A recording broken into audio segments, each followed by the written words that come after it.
উপস্থিতি, দেখুন রাসূল সাল্লাল্লাহু আলাইহি সাল্লাম কিভাবে নারীদের মর্যাদা পেশ করেন।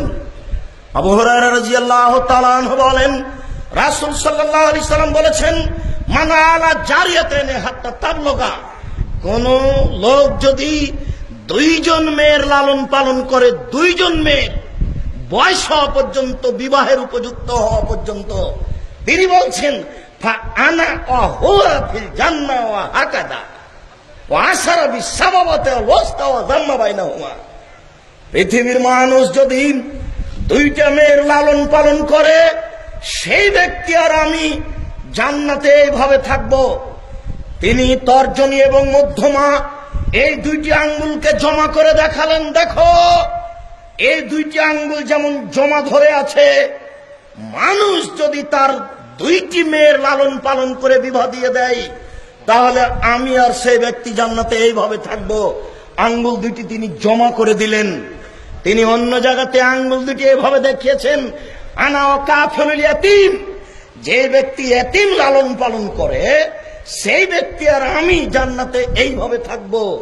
ওয়া আশারা বিসাবাব ওয়াল ওয়াসতা ওয়া ফাররাকা বাইনাহুমা, ওই সময়তে তিনি আঙ্গুল, তর্জন এবং মধ্যমা দুইটাকে এক জায়গাতে করে ইশারা করে দেখালেন বটে, তবে দুইটার মধ্যে একটু ফাঁকা রেখে দিলেন।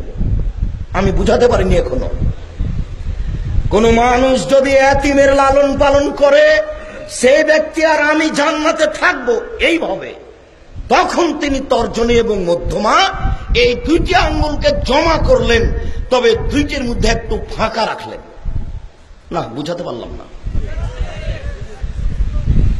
তবে কোন মেয়ে যদি কোন লোক যদি দুইটি মেয়ের লালন পালন করে, সে আর আমি জান্নাতে এইভাবে থাকব, তখন তিনি জমা করে দিলেন। আবু সাঈদ খুদরি রাদিয়াল্লাহু তাআলা আনহু বলেন, রাসূল সাল্লাল্লাহু আলাইহি সাল্লাম বলেছেন, মান আলা সালাসা বানাতিন ফাদাবাহুন্না ওয়া আহসানা বিহিন্না ওয়া কাসাহুন্না, কেউ যদি তিনটি মেয়ের লালন পালন করে, তাকে শিষ্টাচার শিখিয়ে দেয়, তার সাথে সদাচরণ করে, তাকে কাপড় পরিধান করায়, রাসূল সাল্লাল্লাহু আলাইহি সাল্লাম বলছেন, কুন্না মিন জেদাতিহি শাতরান, তাহলে তিনটি মেয়ে তার জন্য জাহান্নামের অন্তরাল পর্দা হয়ে যাবে। মেয়ে থাকবে মধ্যে, ওই দিকে থাকবে জাহান্নাম, আর এই দিকে থাকবেন পিতে। মেয়ে থাকবে মধ্যে, ওই দিকে জাহান্নাম, আর এইদিকে পিতে। মধ্যে মেয়ে মানে পিতে জাহান্নামে যাবে না। আবু সাঈদ খুদরি রাদিয়াল্লাহু তাআলা আনহু বলেন, রাসূল সাল্লাল্লাহু আলাইহি সাল্লাম বলেছেন, মান আলা জারিয়াতাইনি ওয়াদাবাহা যাওয়াজাহা, কেউ যদি আদাবাহুন্না ওয়া যাওয়াজাহুন্না, কেউ যদি তিনটি বা দুইটি মেয়ের লালন পালন করে বিবাহ দিয়ে দেয়, হুয়া ফিল জান্নাহ, তাহলে সে জান্নাতে যাবে। আমি কি দিয়ে বুঝাই আপনাকে তাদের মর্যাদা? কিয়ামত পর্যন্ত এরকম বিধান হবে না। দুইটি কেন, 10টা ছেলে লালন পালন করলে আপনার জন্য এই ফল হবে না। বলছিলাম নারীদের মর্যাদা কিভাবে রাসূল সাল্লাল্লাহু আলাইহি সাল্লাম পেশ করেছেন।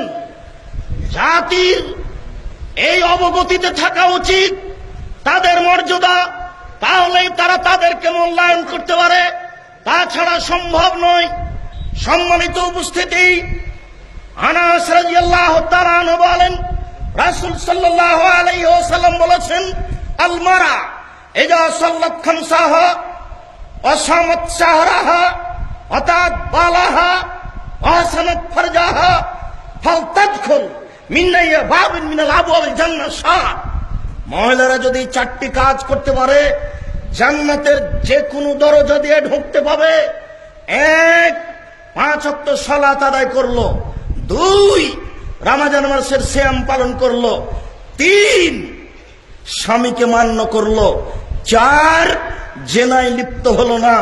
তাহলে জান্নাতের যে কোনো দরজাতে ঢুকতে পাবে।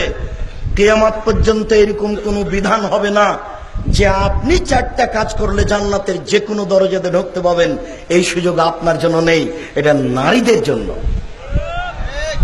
যদি আপনি বলেন, আব্দুর রাজ্জাক সাহেব, আমরা একটা বিধান দেখতে পাচ্ছি, আল্লাহর নবী মুহাম্মদ সাল্লাল্লাহু আলাইহি ওয়াসাল্লাম বলেছেন, কেউ যদি ওযু করার পরে বলে আশহাদু আল্লা ইলাহা ইল্লাল্লাহু ওয়াহদাহু লা শারীকা লাহু ওয়া আন্না মুহাম্মাদান আবদুহু রাসূলুহু, তাহলে তার জন্য জান্নাতের 8টি দরজা খোলা।